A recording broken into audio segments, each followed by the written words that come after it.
في سنة 2013 حارس في متحف بالقاهرة لاحظ حاجة غريبة جدا.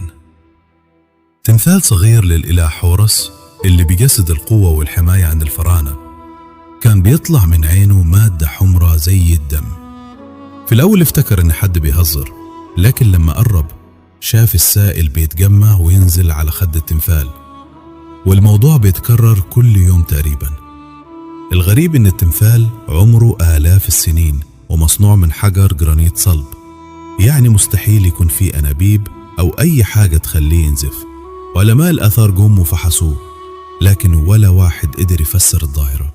بعضهم قال يمكن تفاعل كيميائي غريب، والبعض الآخر قال إنها لعنة فرعونية قديمة، وإن التمثال بيحذر من كارثة جاية.